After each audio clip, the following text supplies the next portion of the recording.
Hi, welcome. Welcome everyone to Write Night. So excited to have you here with us. I'm just gonna give it a moment for everyone to get signed in.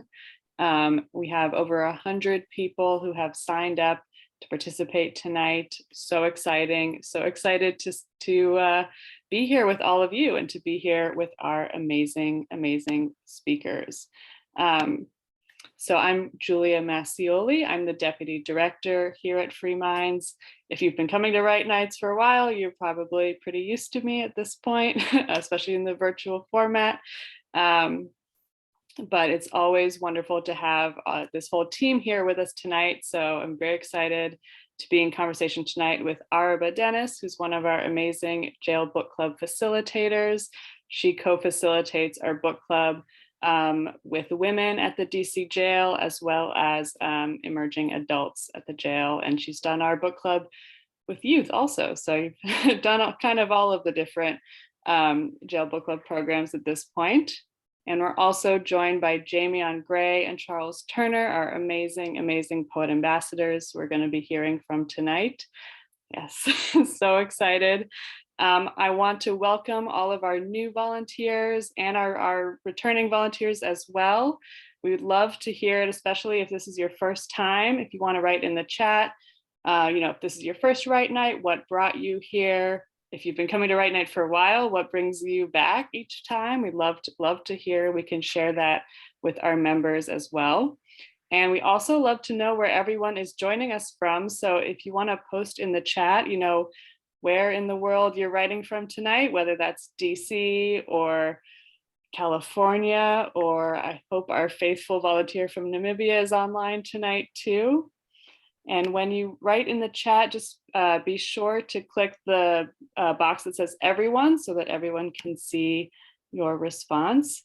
Well, awesome. We have someone all the way from Minnesota. Oh, a couple people from Minnesota. That's pretty exciting. Love to see that connection. All right, so I'm going to tell you a little bit about how this evening is going to go. So we're going to hear from each of our poet ambassadors and from Araba. Oh, there's lots of activity in the chat now. Lots of folks joining in. Wow, a lot of people from Minnesota. Okay, we must have some sort of group there. Love to know kind of what brought all the Minnesota folks to Write Night in such force tonight. Anyway, so we're going to have our conversation among the four of us. You'll also have an opportunity to ask questions. There is a Q&A box at the bottom if you want to write your questions in there. You can write them in the chat too, but sometimes they can get lost in the chat. It's a little easier for us to find if you put them in that Q&A box. And as long as we have time, we'll do our best to get to all of the questions. After the conversation and the Q&A, I will do a little very quick, very simple tutorial, especially for folks who are new to our virtual Write Nights, on how to actually read and respond to the poems. If at any point, you get disconnected or you lose the Zoom or the link or whatever, you can always go back to the reminder email that you got. It has the link to the page on our website that has all the information, both the link to the Zoom and also to the poetry that we'll be reading tonight.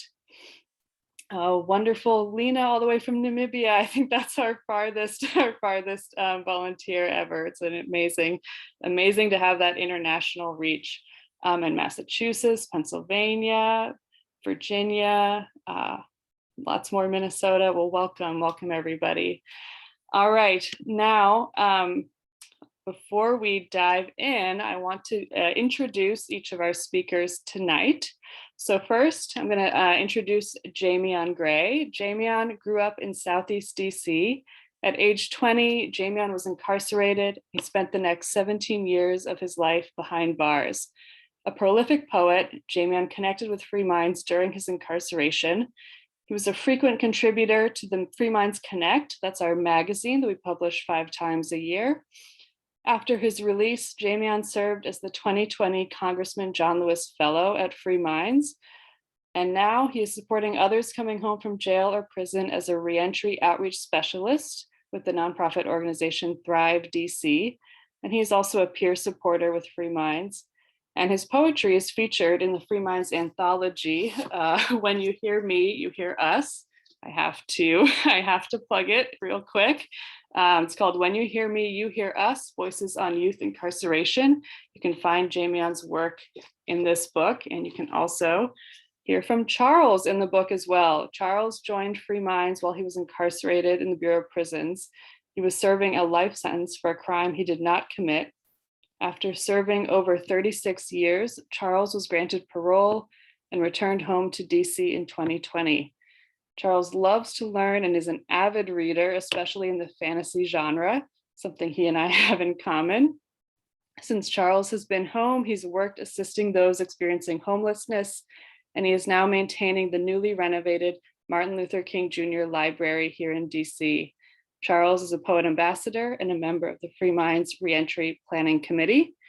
And his story is also featured in our book, When You Hear Me, You Hear Us, which you can find at the link in the chat. Thank you, Justin, for sharing that. Now, thank you so much, Jameon and Charles, for being with us tonight. It's so incredible to have you both here. I'm so excited for this conversation. So without further ado, I'll pass it over to you, Araba, to get us started. Thanks, Julia. And thank you to everyone who's attending. It's so wonderful that you're here with us. I want to dive right in with Jameon. So I know you wanted to start us off with a little bit of poetry. So maybe we can get that started as we jump into the conversation. Yeah, that's great. I just want to say thank you for all the people who are participating. Your work is very important, and thank you, Julia, for that great introduction, and Araba as well. And there's really no better place that I would rather be at this moment than with you all. And so with that, I'll just start us off with a poem as Araba was alluding to. And the poem is Where I Felt Free by Akiva B. A place where I felt free. I've never been free. There was always someone out to control me. Now I'm without my basic liberties, but I am free enough to just be me. This poem right here really resonates with me a lot, especially the last line where he's talking about that place that he can be free is within himself. And for me, freedom is not just a physical thing. It's a concept that's developed in the mind and then manifested in our reality. And for so long, especially within the 17 years that I have done, I had to free, just to plug the name, I had to free my mind, because my body was physically, incarcerated. And so that's why that poem resonates so much with me. Arbor. Yeah. A quick note on that poem. I actually met Akiva while facilitating the lead up, which is our book club at the DC jail for men incarcerated there. And so I encourage you, as later on, as you're engaging with members' poetry, to see the humanity in the words that they're writing, as you'll hear from Jameon and Charles. So firstly, Jameon, can you share with us when you first started writing and what made you start writing? Sure. I don't mind being transparent about that. I first started writing, I probably was about I was in middle school, so I was 13 or 14. And the reason why I was writing is because my family was poor. So I used to go into nightclubs, adult nightclubs, and they're open mic nights and win the poetry contests just to get the $150, just to be able to buy a new pair of shoes or feed my little sisters or whatever it was, whatever we needed in the household at the time. And so um, that's what started me writing. That's where, again, like in the environment that I grew up in the mid to late 80s, um, that's where I began to really find my voice outside of that environment. Um, Thank you. Can you also share a little bit about the feedback that you received on your poems while you were inside? Yeah, I think that the feedback was very important, especially for me, because the poems that I wrote, for one, I never really thought that it would, that people would connect like what you were saying, Arbor, like from um, on a human level with the words that I was writing. I just a lot of the times was writing a lot of the pain, a lot of the frustration, a lot of the love I once had, a lot of the joys that I had once had, and I didn't think that people would connect to that, you know.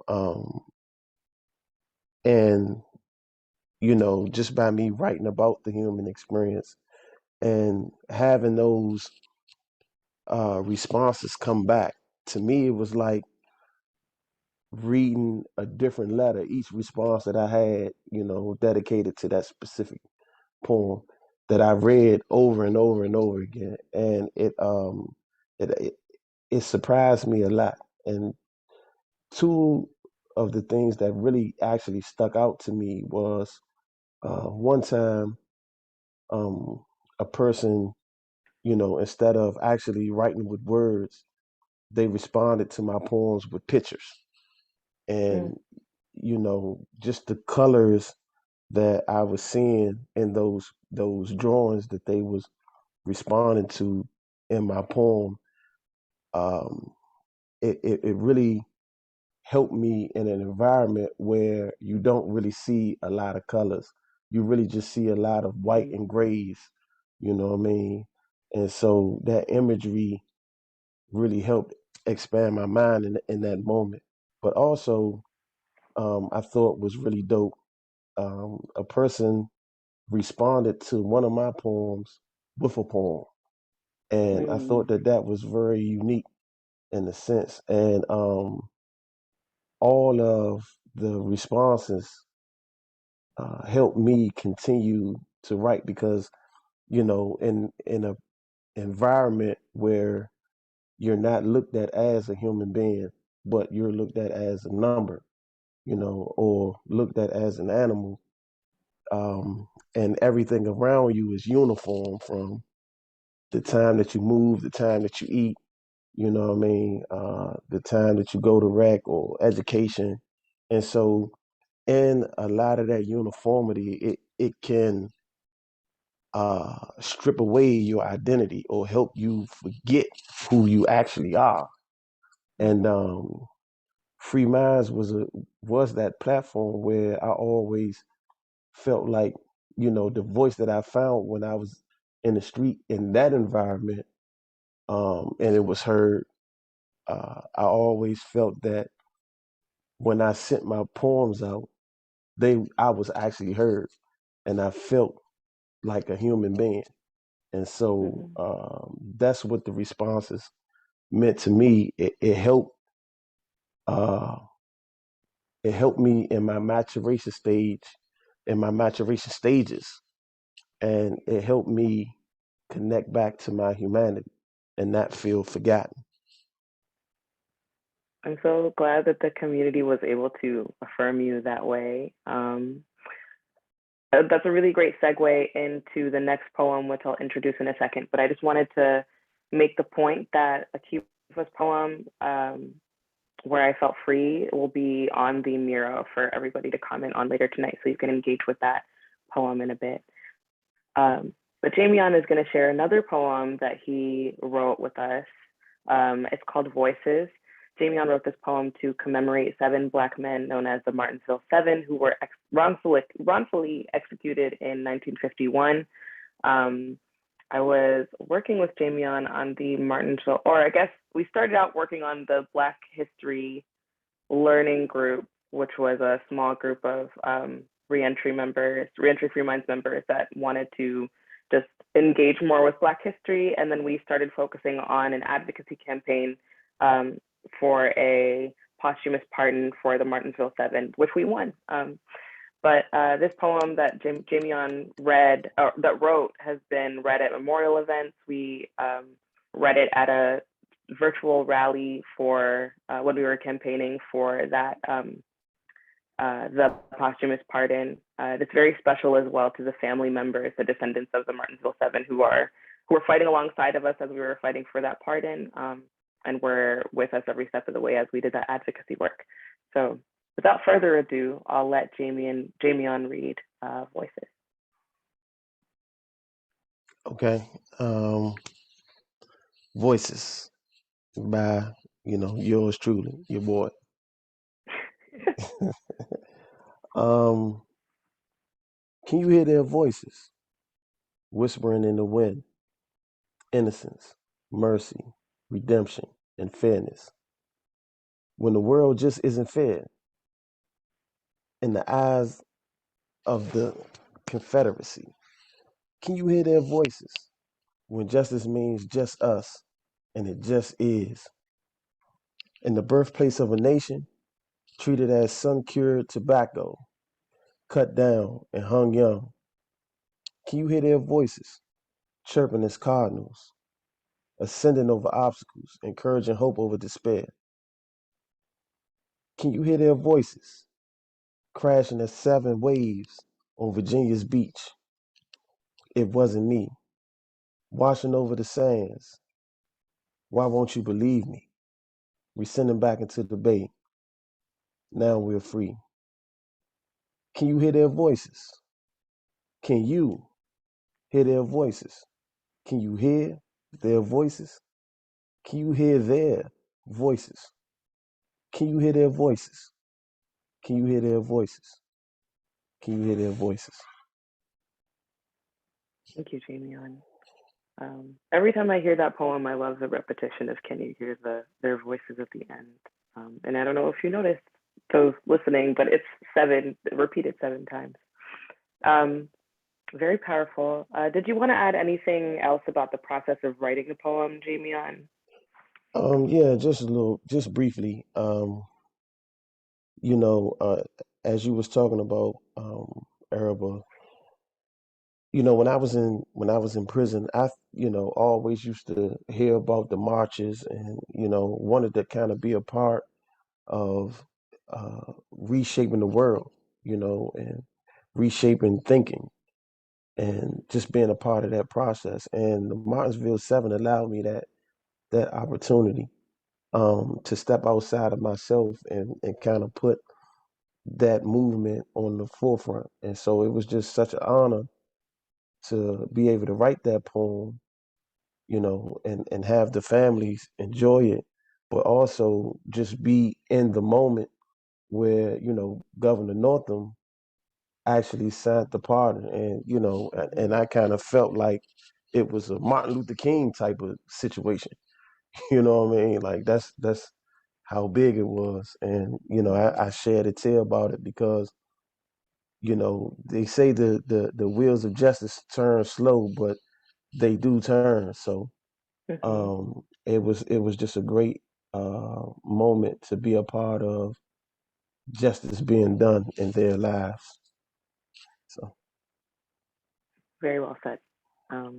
Thanks so much, Jameon. We'll circle back to you a little bit later in the conversation, but I wanted to turn to Charles. You're a real leader in our community and also an inspiration to so many of our members in our reentry program. I'd love to hear from you as to why you decided to get engaged in Free Minds, when you got engaged with Free Minds, how you've benefited, what you like the most about being a part of Free Minds, any or all of the above.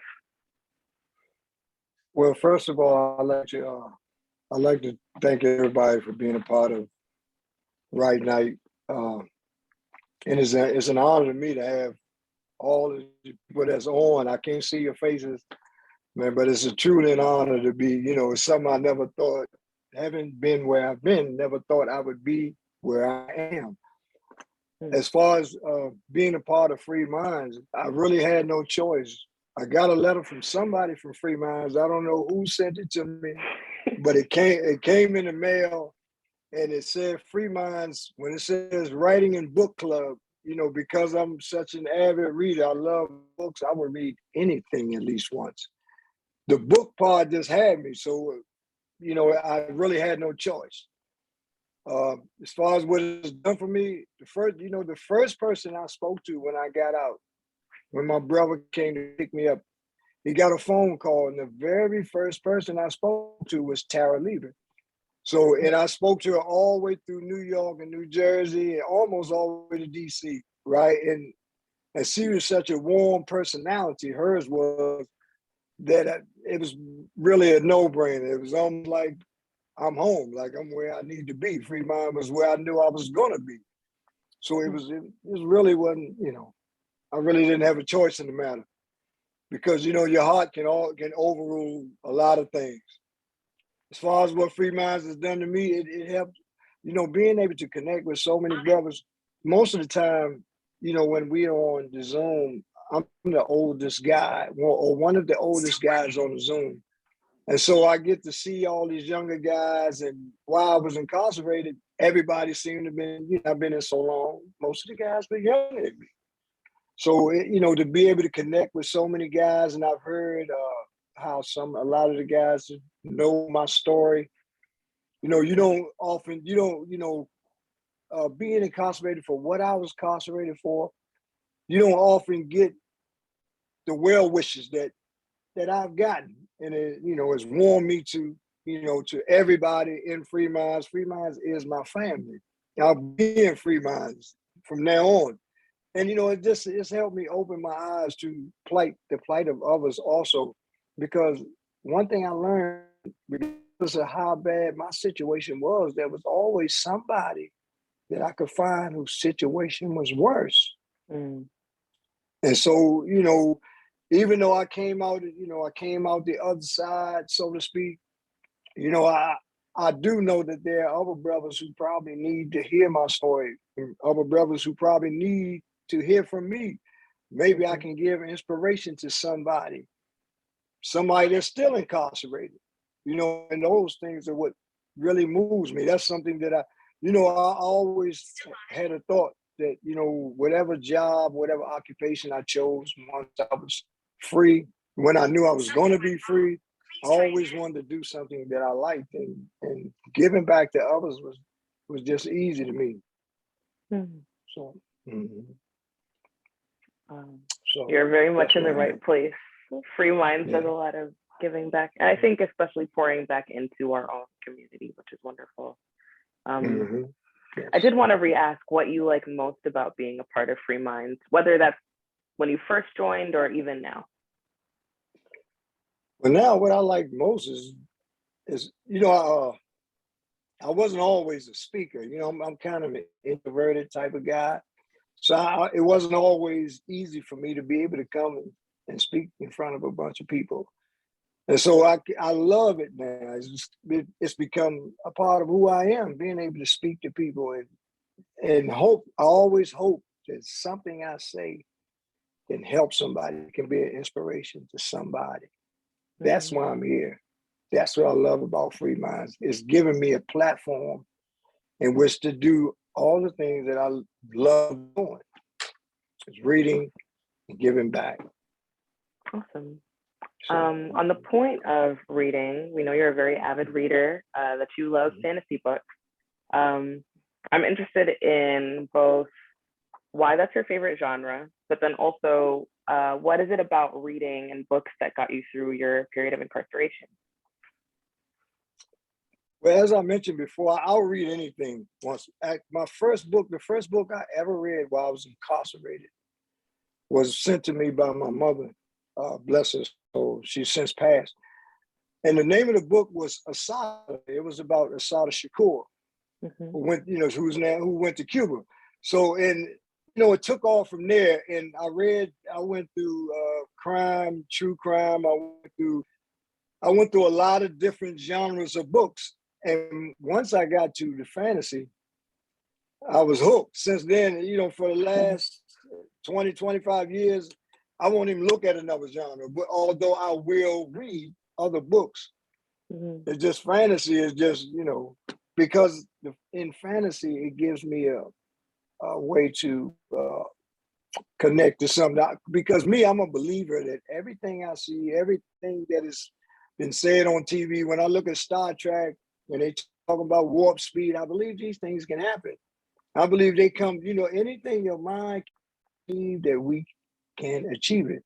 So, and through fantasy, I go into myself and I can see these things. I can actually see these things being real, even though they're not. I'm not that far gone, but I like to put myself in some of those situations. Mm-hmm. And I wonder, like, what would I be like if I was this person, or what would I be like in this situation? Because mostly in fantasy is mostly good versus evil a lot of times.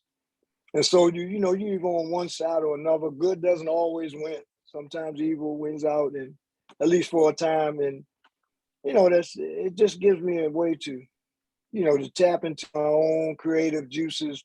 People have always told me that I read so many books. They ask me, why don't I write a book?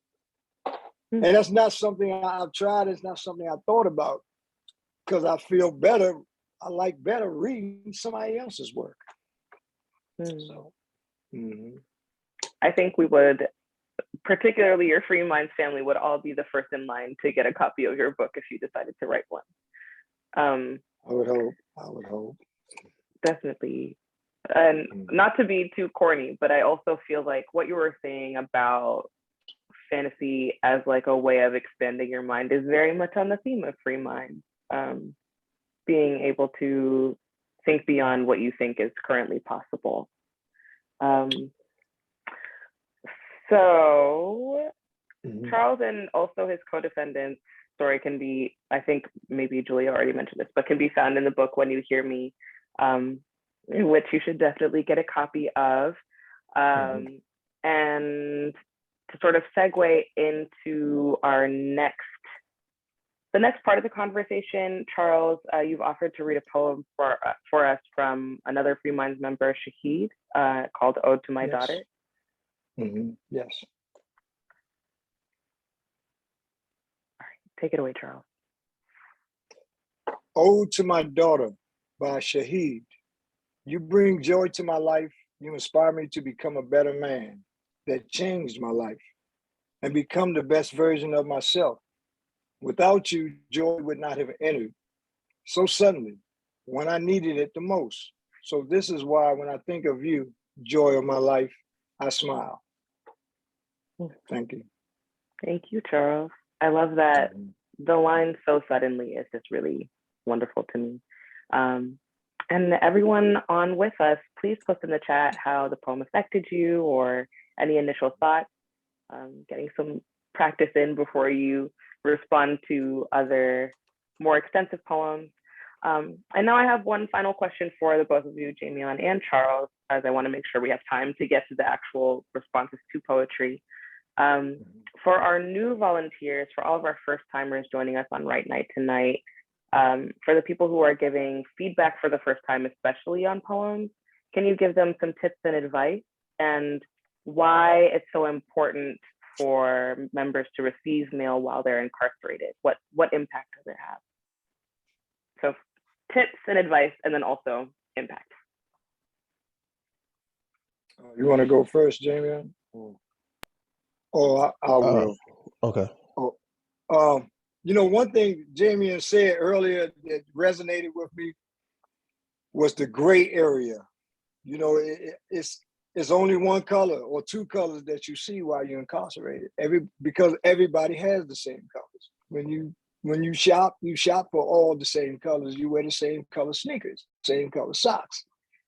So I think poetry, even though I wasn't a poetry reader or a poetry writer, I don't mind reading it, and I can often find similarities, and it's good for people to tap into poetry because poetry is a personal. I think it's a personal thing. It's a personal. It puts you in a personal space, and usually, I think that the best people is people who write poetry is the people who can go into themselves, which you have a lot of time to do. When we're incarcerated, we have a lot of time to reflect because reflection is the business of man. A sense of his state should be his first duty. And we get a lot of that while we're incarcerated. We get time to reflect on where we've been, and that way it'll help us to where we may want to go. Because a lot of times I was the last guy in. All my friends, because of the time I had, the time I was doing, everybody left before me. So, and getting into the mail part, why it was important to get mail, because when you get mail, everybody, I guarantee you, everybody that's been incarcerated, always looked for mail. Even when they act like they wasn't, you always hope that somebody would send you something. There was times I would sit around, I don't care if it was an advertisement.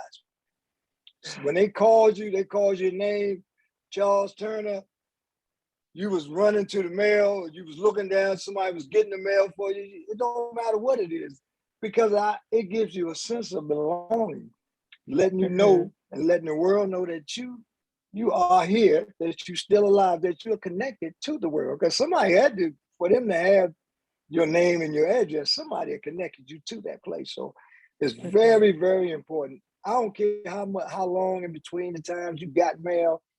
One piece of mail can make your whole day. It can make your whole year. I used to save all of my mail. Used to save it. Just, sometimes I would reread some of it. That's how precious it was. Thank you. Thank you. Thank you for emphasizing that point about connection. I think that's really important. Jameon?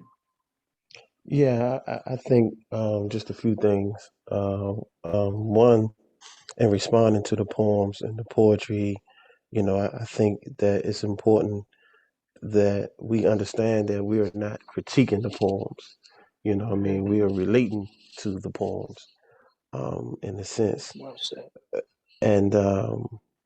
And I think that it's another key point to keep in mind is that these are people's rawest emotions, and not only just their rawest emotions, but a lot of the times people who are writing these poems are in the processes of change, and so those responses that you will be writing is very critical in that process because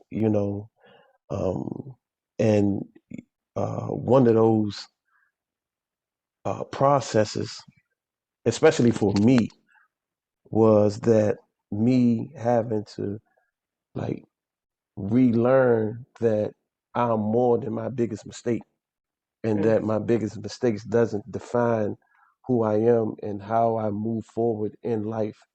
And it's definitely hard to kind of see that in that space of confinement.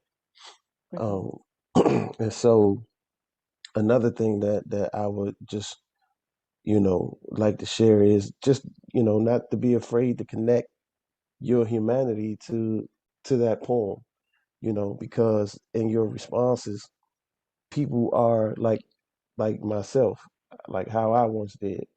We live vicariously through those words. So don't be afraid where if you might read a poem like the poem that Charles read, and it just, reminds you of, parenting and, how important it is to be a father. And if you may not have children yet, but you aspire to be a mother or a father, and how that made you feel, and how you would want to be the best parent that you could be.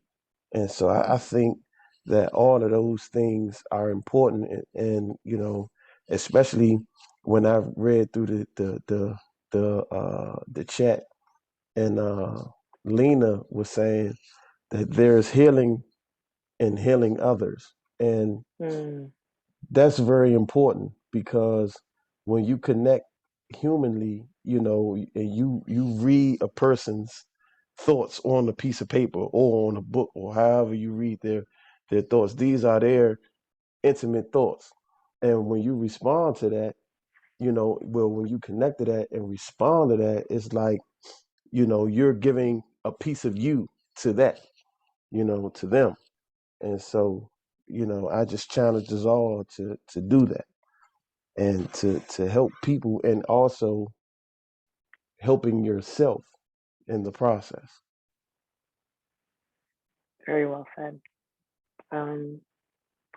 Thank you both so much for reading for us and opening up to just let us hear your experiences, and also helping our community be more educated and sensitive to the issue of incarceration and reentry.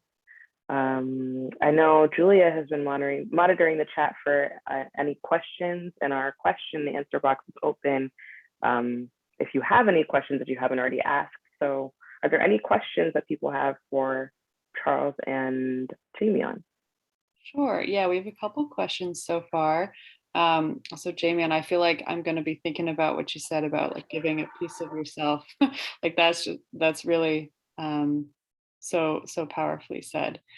And I think is such a beautiful way to think about what we're doing here tonight. And I want to make sure that we do have enough time to get to the commenting on the poems. So we might not be able to get to all of your questions, but I do have a question. This is from Will. The question is for Charles. How do you strive after facing such an injustice? And I would add just like, I think from our conversations, Charles, like you have such a, I mean, we've talked about like choosing peace and hope, and like how do you do that? How do you turn away from, I think, like from anger or from dwelling in the injustice? Well, that is a very good question. It's not something I even thought about. In the beginning, there was anger, but mostly it was more confusion, because you wonder why did this happen to me? How did this happen to me?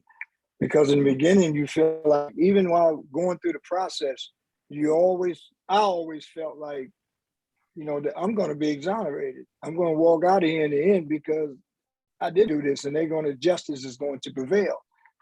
But in my case, it didn't, as in the case of many other brothers and sisters throughout war's time.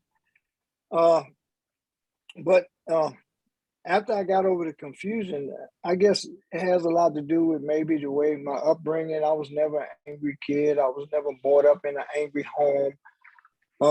And I just wasn't an angry person, so it's easy for me not to, even though it's there, I won't act like it's there. That's really ludicrous, because it's still there. There's a part of me that has that in me that, I hate what happened to me. I hate the people that did it to me, right? That's real. But it's also very senseless to, as to where I am now, because that can't help me where I am now. It doesn't make sense for me to dwell on what happened, because it's like spilled milk. Just get it up and keep moving. The milk has been spilled. The damage was already done. It was done. Now you still have to move on. You still have to pick yourself up. You still have to, because I always had a sense of, me being a real man, being a real person. I was never, during time, sometimes you have to transform yourself into being somebody else. Being in some of those places, you have to almost turn yourself into an animal. You have to adapt to your environment. At the same time, I kept my humanity, the man who I really am, the man I was raised to be, my mother and my grandmother. And so it's just natural to me to be, to be the dude that I am. And anger just not something that I have ever dwelt on. It's incredible. Really, really remarkable gift, I think, that you have and that you've shared with all of us. I have another question, actually two questions that are related, so I'm going to turn them into one question. This is also for Charles, but Jameon, feel free to jump in too. The two-part question: do you have favorite fantasy books, and also, is there an element of escapism, or is there something about fantasy that allows you to go beyond the walls in a particular way? Uh, Well, of course, when it came to reading fantasy, my favorite, as I mentioned to Araba and Julia, previously, it's the Wheel of Time series is my favorite. It was always a toss up between the Wheel of Time series and the Dark Elf, the story of Drizzt, by R.A. Salvatore. It's an ongoing series. It's still going on. Those are my two favorites, but the Wheel of Time is my all-time favorite, and I have every single book. There's 14 books in it, and I have every single book, and I would never give them away. And sometimes I go back, and I've read every single one numerous times. So in reading, it actually did help me forget. There were whole years went by where I didn't even think about the years going by because I was in a book. When I was off from work, I had the book. I had the book while I was at work, on the way from work. If I was in the commissary waiting to get my groceries, I had the book. So guys would see me and I would sit on the yard, and when it was warm and nice out, I had the book with me. So it actually did transform me. It took me away from my troubles. I didn't have to think about a whole lot because I'm so ensconced in what I was reading and trying to keep up with Ran Outdoor and what was going to happen next. And there's so many characters in the book, hundreds of characters. I mean, hundreds, literally hundreds, mostly women in there. The women, man, they were something else. But, it puts me in a space, man, a real safe space. And I was calm, and I didn't have to think about the injustices that was done to me. But let me also say that it ain't just me that's done to. The same injustices done to other people too. So, I imagine other brothers was doing the same thing I was doing, but reading was a way to put me over the wall, put me outside of the wall. Spider-Man is one of my favorite characters. If I always pick one, it was Spider-Man because I could always shoot and be over the wall. And if I had to come back and serve my time, I could be back before, So these are the things I used to dwell on, while I was reading, but, and I still do them now. I just don't have the time to read all day like I used to. But those books too, it's not just that there's 14 of them, but each one is like 1,000 pages long or more. For those who are not familiar, it's a real time commitment. But right. I love what you said about like just what you were saying about kind of being transported to another place. It reminded me too of a book called The Sun Does Shine by a man named Anthony Ray Hinton. It's a memoir of a man who was on death row before he was exonerated. And he describes like spending years like having tea with the Queen of England and stuff, like in the ways that reading in his imagination gave him a way to do that. Anyway, I know we've gone a little longer than I meant to, but this next question is, I just want to do one more question. This is for Jameon. Mac wants to know, what emotions and experiences do you draw on that let you really get down to business and lay it all out on the page?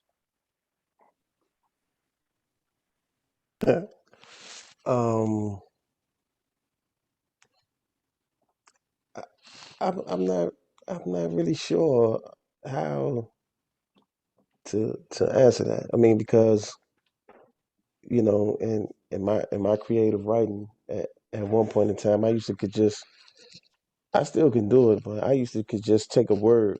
You just throw a word at me, and I create a poem just off of that word. And I mean, and also I just think I think everyone's voice is important. And in saying that, I always wrote from my experiences, and wrote from a place where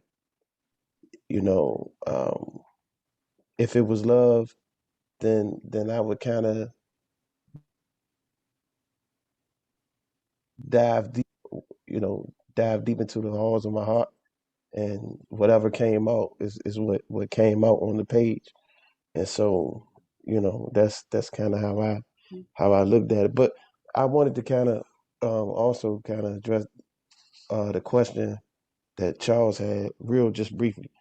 And I really wasn't necessarily a fantasy person myself, but I do believe that one of the things that Charles was saying, anything that the mind can imagine, can actually become reality. Even though I wasn't, into fantasy. Like I first started reading, hood novels, you know what I mean? And in my process, I didn't like to read at all. So that just kind of helped me like start to it helped me get my reading up, and I expanded that, and started to went on a journey of soul searching, which I'm still on that journey as well. But went on a journey of soul searching and kind of building my character in the way that I imagine it. So, reshaping the person that I was from the trauma that I experienced to rebuilding the person that I wanted to be. And so I started to read a lot of books from, a lot of the great thinkers. And it was important to me when I was reading, those Malcolm X's and, Gandhi's and, you know what I mean, everybody that to me it was like as I would read their words, I would jot down little questions that I had while I was reading it. And in my mind, I was actually having a conversation with that person, and I would read through the books to see if they would answer my question. And a lot of the times they would, and that's what made me feel like, damn, like this is the actual conversation that I'm having with this person because these are their rawest thoughts. It's them. It's not a person writing a book about them. It's their words. And so that kind of helped me a lot in my growth and development, especially as a young man growing up in prison. So, yeah. Well, I love that. I feel like I have to try that now. Having that kind of active conversation with the writer, with the text. That's amazing. Thank you both. Thank you all for your wonderful questions. I do want to make sure we get to the poetry by our members who are incarcerated. So kind of similar to what Jamie, I was just talking about being in conversation with the writer. That's what we're going to do now with this part of the Right Night evening. So I'm going to share my screen here and show you all real quickly how to actually use this website that we found to write the comments on the poems. All of these links are on our website, and which is linked in your reminder email as well. But on our website, there's links to several different virtual tables. So this is one of them. And when you open the table, you'll get this screen that has some basic tips and tricks that you can use to reference. It also has the links to the other tables.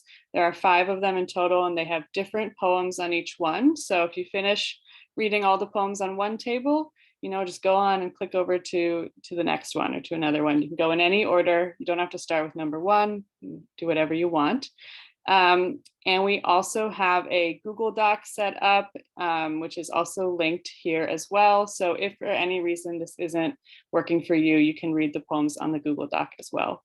But when you get to this website, there's a few things I want to show you. First, you can zoom out or zoom in. So if you want to zoom out a little just to see more of like what's there on the page, and you can scroll from side to side. And then when you want to read one of the poems, you can zoom in to make it bigger. And you can see the other comments that people are leaving as well. This is a collaborative and interactive experience. That's why you can see the cursors also, that you can click this button up here. It says hide collaborators cursors if you find it distracting. But once you've got the poem in front of you, you can read it and then go over here to the left, click on the T for text. This will be your best friend while you're commenting on poems, and then click wherever you want around the poem to make a little text box, and now you can type your message to the poet. So we always address people by their names, just be friendly, be familial. And then you can write whatever message you wanted to write.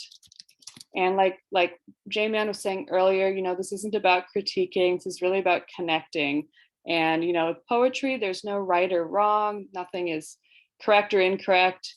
So just find something that you can relate to, something that makes you think or feel or reflect in some way.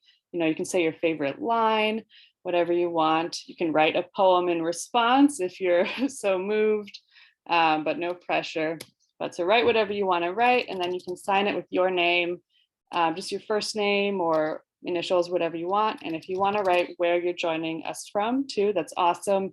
That way our members can see, how their words are reaching far and wide. If you want to select the text, then you can make it a fun color. You can make it whatever color you want. You can change the font. You can really get creative with it, and then just click anywhere and you're done. It all saves automatically, so you don't need to worry about that. If you made a mistake, there's an undo button right here.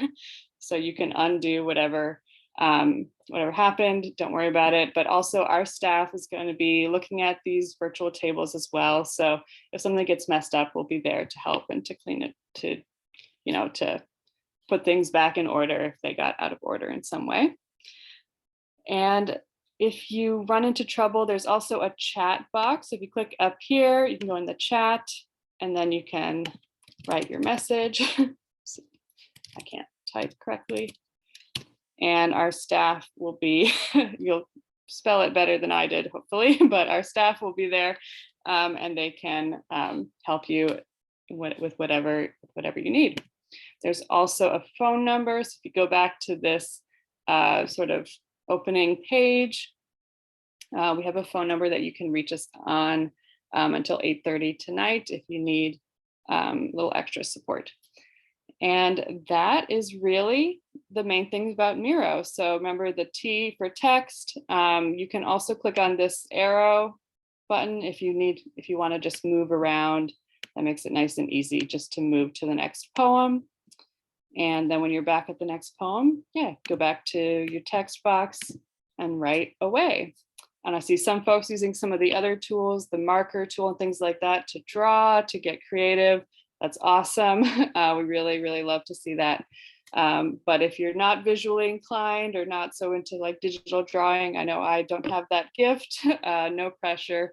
Your words will have an incredible impact no matter what. All right, so that's how to use Miro. And again, the links to the different virtual tables are on our website. It's that link that's in the chat. It's also the link that you got in your email reminder when you signed up for the Zoom.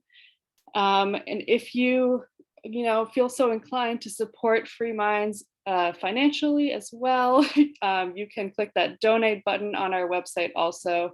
Every contribution really makes a difference. Even just $1 helps cover the cost of printing and mailing each poem back to the poets. I also wanted to announce that we will be having a special online fundraiser on May 18th to support our work to reach more members through our work with this Prison Book Club program. So you can save that date, May 18th. It's going to have matching funds available and things like that. So it'll be very exciting. Stay tuned for more information about that. And you can also sign up to volunteer. You can join our next volunteer orientation if you want to write letters to Free Minds members. And all of that information is on our website, again, freemindsbookclub.org. So now, thank you all so much. Thank you for joining us. Thank you, Charles, Jameon, Araba. This is really another incredible, beautiful Write Night. So you can head on over to that link. I'm going to leave the Zoom open for just a couple minutes to give everyone time to click on that link. But if you're ready, you can go ahead and just hit leave and you can write away. And we hope to see you all next month as well. Thank you.